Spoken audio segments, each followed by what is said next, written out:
Hello everyone and welcome to PSYCO 282, Behavior Modification. I'm your instructor, Dr. Kimberly Campbell, and today's video is meant to be a stand-in for our standard first lecture of class. So today I'm going to talk a little bit about myself, why I'm here teaching this class, who I am, and then we're going to move on and go through some of the highlights of our syllabus, give you an idea of what to expect for the course, how we're going to format things so that you know what to expect for the rest of the semester. So, like I said, I am Dr. Kimberly Campbell. You can call me Dr. Campbell, or I'm okay with just Kimberly. I'm fairly new to having that degree, so I'm not super attached to the title as of yet.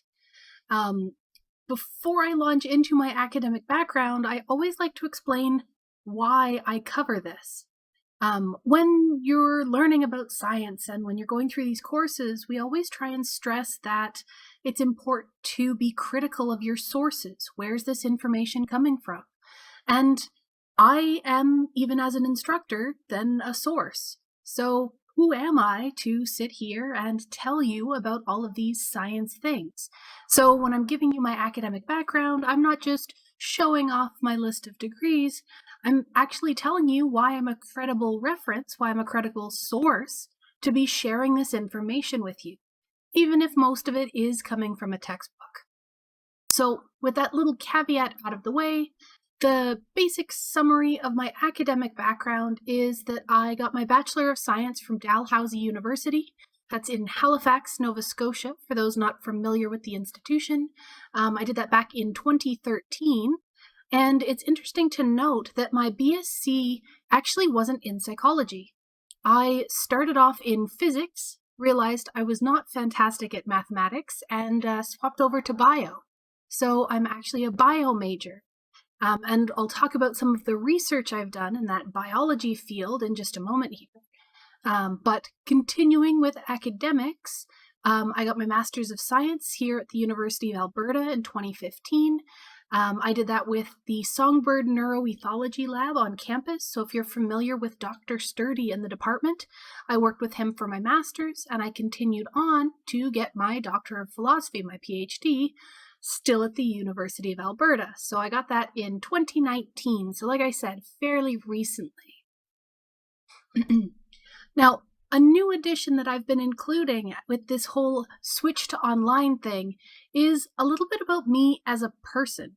I find it's a little bit challenging, I guess, to get a feel for people when we're doing this online thing.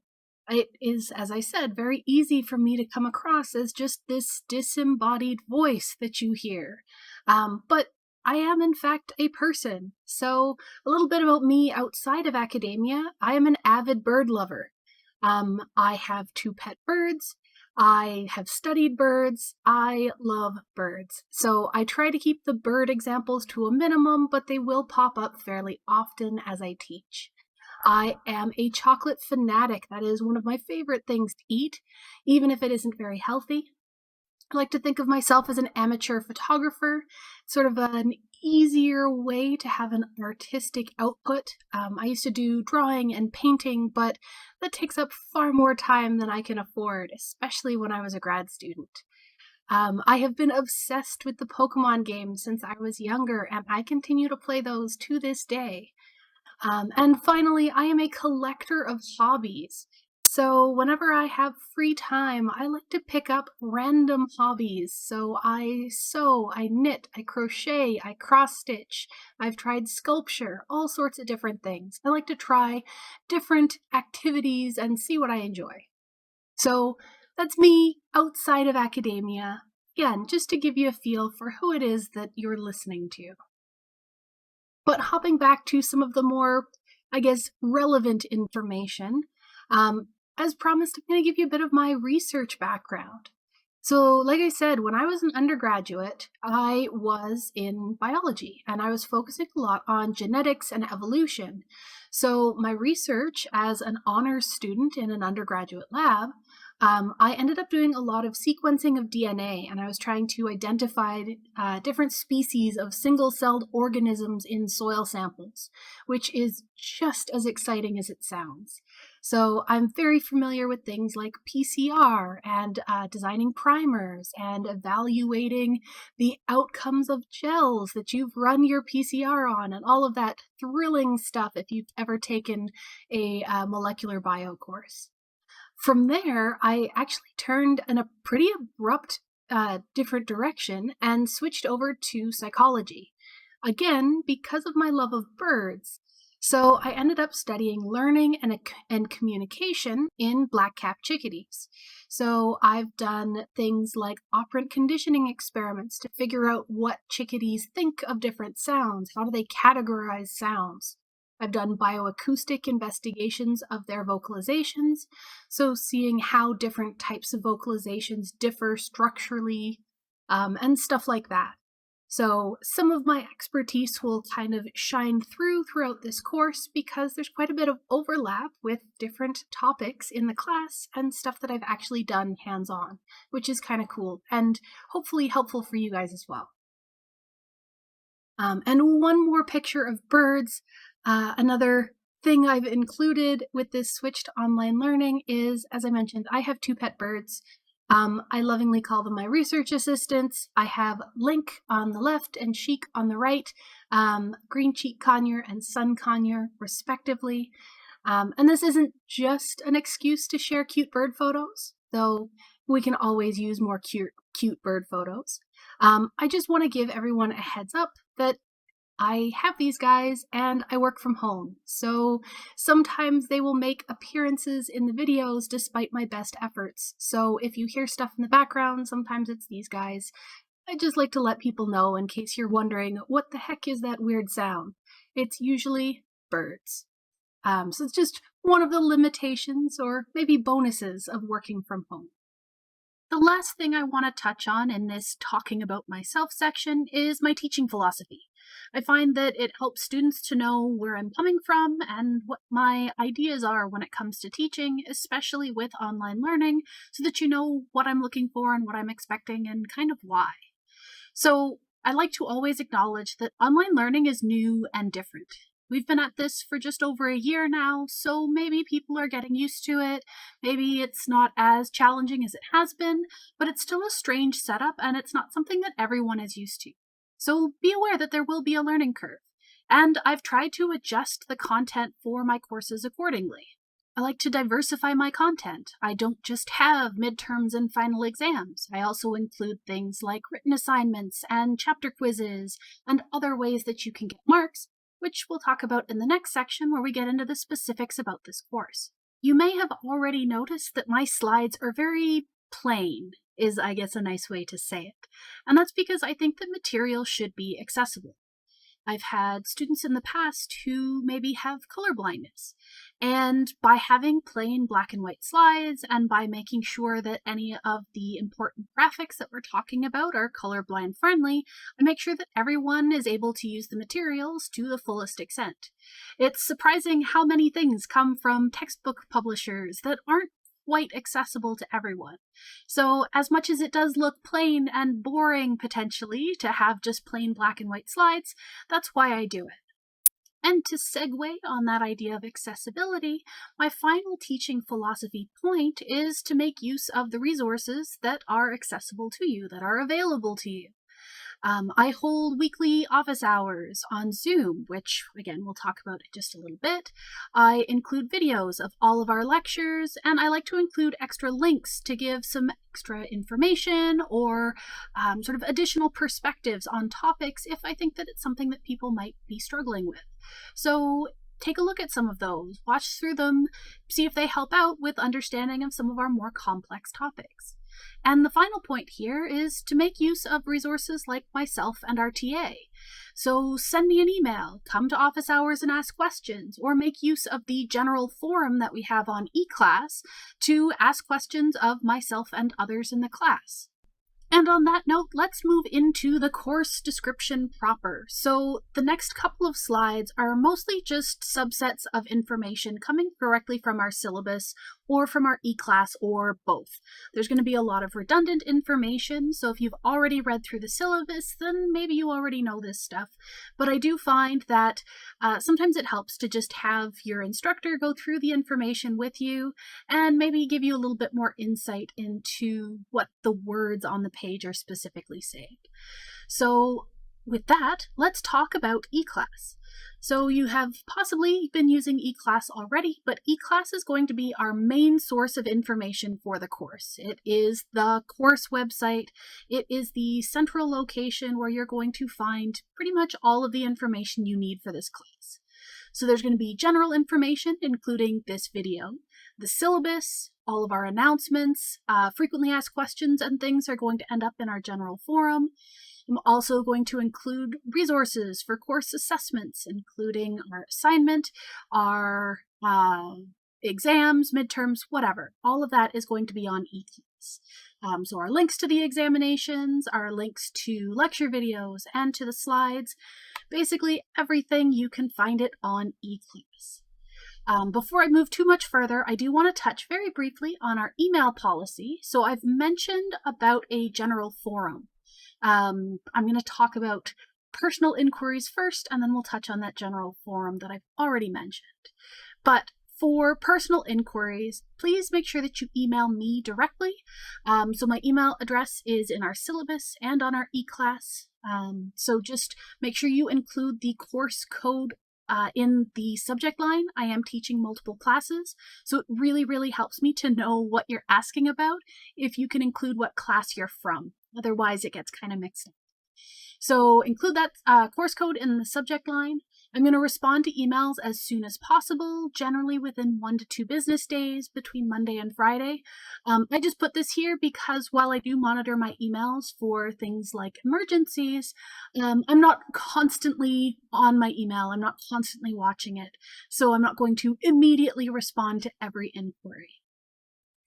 But when I'm talking about personal inquiries, so direct emails like this should be things like if you have to miss an assignment or an exam or something for personal reasons, or if you're ill or something like that. So you can contact me directly for something that applies only to you.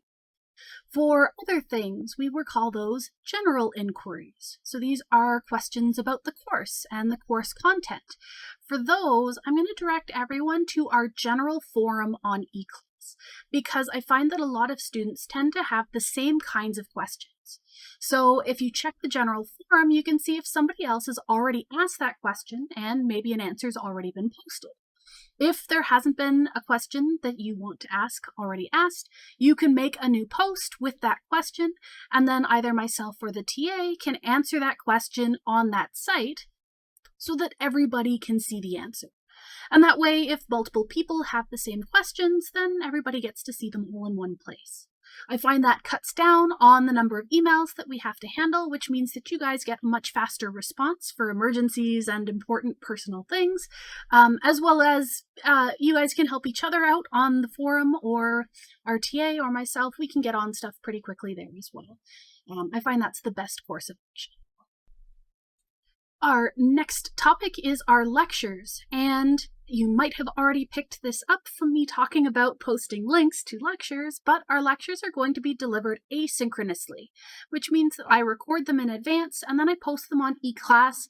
I'll actually post links to them on eClass. Everything's going to go through YouTube, and then you can just watch those at your leisure. If you want, you can watch them during our normally scheduled class time just so that you keep up on timing, but you don't have to. I find that some students appreciate the flexibility to be able to watch them whenever, wherever, so that's why I do it this way. Another benefit of having these lectures being posted on YouTube means that you can watch them at a faster rate or a slower rate. You can speed up or slow down the playback. You can also turn on subtitles if you desire. I think I already mentioned this, but I'm going to be posting the slides on eClass as well, and I find that students prefer to have them as either PowerPoint or PDF files, so I include both of those for you guys to look at. I also mentioned that I have live meetings once a week. So on Mondays at 1:30 p.m., I hold optional Zoom meetings. So these aren't something that you need to attend. They're just there as an extra resource if you'd like to use it. So this gives students an opportunity to show up, ask questions, discuss course topics, or just chat about science in general. The way that I do this is I put a link to our class Zoom on eClass.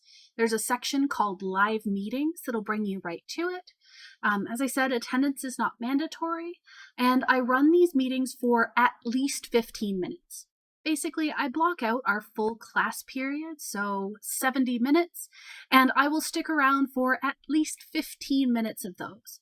If nobody comes, or if we're done chatting after 15 minutes, then we'll end the call there and we'll start again next week.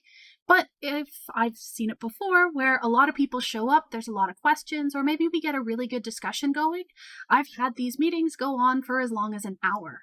So I just set a 15-minute minimum so I don't have to sit around for an hour if nobody's there to ask any questions, but I will stick around for much longer if people have questions and want to continue the discussion. So that's how I run the live section of the course. And I just find that it gives people a chance to interact with both myself and other students in the class, which is a nice break with this online delivery. The next slide here is our course description, which is copied from our syllabus, which is actually copied from the course calendar. So I don't really need to go into that. I'm sure you can read it and have already read it if you've chosen to take this course. What I actually care about is talking about the goals of this course, the things that we want to learn as we work through this class. So the first thing I want you guys to do is develop an understanding of the scientific method. We're going to talk a lot about what it means to think scientifically and to do scientific research and to consume scientific research. So we're going to develop a good understanding of the scientific method and how we can use it. I want you guys to refine your critical thinking skills. We're going to get you to sort of think about where information is coming from and what we can do with it and what it means and all sorts of things like that. I want you to evaluate and interpret scientific research. So along with that, thinking critically and understanding that scientific method, can you interpret existing research and understand it and see if it's a good study or see if you can apply that study and things like that. And I want you to develop an understanding of the basic types of statistics commonly employed in psychological research. We're not going to spend a ton of time on statistics in this class, but if we're going to talk about doing research and conducting research, we might as well also talk about how we can evaluate that research, and we evaluate it using statistics. So here we have our textbook for this course. So this is the reference for it, and this is what the cover looks like. There is a link for this on our eClass page, and I believe there's also a link in our syllabus as well. If you haven't gotten this already through the bookstore or through the publisher directly, those links are available on eClass. The next couple of slides are also directly from the syllabus. So we have our outline of course topics. This is just our rough idea of what we're going to be covering and when. I would recommend early on in the course to sit down and make note of some of these important dates, things like our midterm date, a holiday date, and things like that, just so that you know basically what we're doing in the course and when. Spring courses always go very, very quickly, so it's always a good idea to write these things down so you don't forget them. We also have from our syllabus our grade evaluation. So these are the components that are going to make up your final grade. We're going to have a single midterm worth 20%. We're going to have a bunch of chapter quizzes. We're going to have 3 assignments and then the final exam. So these are the weightings, and we're going to break down each of these components individually on the next couple of slides. So for our assignments, they're going to be worth 30% total, meaning that each of the 3 assignments are worth 10%. So far, our first assignment is what's posted on eClass, so there's a description there. That assignment is all about critical evaluation of a media article, and I'll be doing a separate set of slides and a video to discuss that assignment so that you can see that on eClass. And once that assignment is done, I'll be posting the second assignment. And once the second assignment is done, I'll be posting the third assignment. Again, for your reference, assignment 1 is due on the 19th of May, assignment 2 on June 9th, and assignment 3 on June 23rd. These are all in the syllabus as well, but here they are just one more time as a reminder. As I said, we're also going to have chapter quizzes worth 15% total. So we're going to be having, there's 14 chapters, which I believe means that I had intended to do a separate standalone quiz on our statistics when we get to that. So that'll be just once we cover our statistics lecture, I'll let you know which grouping that's going to fall under. It's just going to depend on our timing when we get there. But I'll make sure to make an announcement so that you know where that extra 15th floating quiz is going to fall. But these quizzes are going to be released concurrent with lectures, so you're going to see Chapter 1 through 4 are going to go up on eClass this week. Next week you'll see, I believe, 5 and 6, and then the week after that you'll see 7, and so on and so forth. And the way that I'm doing these chapter quizzes is that they're opening as we cover the topic, but they aren't timed. So you can log in, take a look at these questions, work through them as you watch the lectures, as you read the chapters, whatever you want to do. And they won't submit until the date of the midterm that tests those chapters or the last day of class. So the first set of chapter quizzes is going to be due on our midterm date, so the 26th of May. So chapters 1 through 7 are due on that date, and everything else is due on the last day of the semester. That way we have an end point where everything will auto-submit if you haven't already submitted it, but you can sort of work through these at your own leisure. Next, we can talk about our midterm exam. It's going to be worth 20%, as I already said, I believe. So it's just one midterm. It's going to have some short answer and multiple choice questions. My tests are all open book, so you're going to be able to access your class slides, your lecture notes, your whatever. So you can look things up in your textbook or online as you desire. It's all going to be written through eClass. Just keep in mind that because there is a time limit on these tests, you won't have time to look up every single question. So just make sure that you organize your notes in such a way that they're easy to look through, or that you know the topics and don't need to look everything up. So the midterm is going to be on Wednesday, May 26th, and it's going to be written during our normal class period, starting at 1:30. It's only going to be an hour long, so you can be done at 2:30. I just don't want you to have to write for the whole class period. I prefer shorter tests as much as possible. And then our last component of your grade is the final examination. It's going to be worth 35%. The final exam is cumulative. There's going to be more weight towards untested material. Basically, everything that we cover after the midterm is going to be more heavily weighted. So the earlier stuff can still be tested, but because I already asked you about it on the first midterm, it won't be as large of a portion of the final exam. The final exam is basically the exact same setup as the midterm, just longer. So it's going to be short answer and multiple choice questions, just like what you saw in the midterm. It's also going to be written on eClass, exactly like the midterm. It's also going to be open book, just like the midterm. So the only difference is that it's going to be 2 hours long instead of 1 hour long. And I've said here that the date is to be determined, and there's a tentative date available on Bear Tracks right now. Looks like Friday, June 25th at 11:30 a.m. So if it's 2 hours long, it's going to go from 11:30 a.m. until 1:30 p.m. And so this date on Bear Tracks is tentative right now. That just means that the registrar's office is going to have to finalize that date.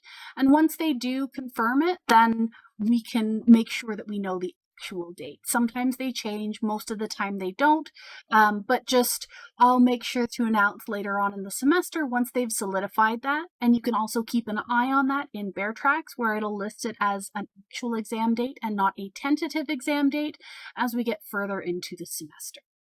And the last thing that I wanted to talk about in our slides is what to do if you have to miss a midterm or a quiz or an assignment. And I'll touch also on what happens if you have to miss a final exam as well. So this is, again, directly from our syllabus, but if you can't write a midterm exam or complete one of our assignments or assessments due to some severe illness or domestic affliction or some other compelling reason, you can contact me, your instructor, and you can request a deferral of the weight of the missed midterm to the final exam. Or you can request an extension of a due date for something like the quizzes or the assignment. That way I don't actually do rewrites of midterms. I just shift the weight to the final exam because I find with larger classes, it's really hard to schedule a whole bunch of rewrites. It's just, we'll move it to the final exam, and the final exam tests everything you've learned throughout the semester, so it covers all that knowledge anyways. In order to do this, you have to contact me within 24 hours of the missed deadline so that I can deal with it in a timely manner. And for all cases, I may request adequate documentation to substantiate the reason for your absence if I deem that necessary. Final exams are a little bit different, and I just want to go over this because most students don't realize that final exams aren't the same as midterms, and that's because final exams have to go through your faculty. So if you are a student as part of the Faculty of Science, then you have to contact the Faculty of Science about missing a final exam. If you're a student from the Faculty of Arts, then you contact the Faculty of Arts. If you're an open studies student, then you contact the registrar's office directly. And that's just because us instructors aren't allowed to handle missed final exams. We can only deal with during the term stuff. So if you have to miss a final exam for one of these reasons listed here, then you have to contact them to get approval to write the deferred exam. All right, that is a ton of information, but hopefully that gives you sort of a Coles Notes version of our syllabus. Make sure that you flip through the document and familiarize yourself with all of our due dates and things like that. And then you are welcome to start looking through our video lectures and our slides on eClass. And if you decide to come to our live Zoom classes, then I will see you at one of those on a Monday coming up.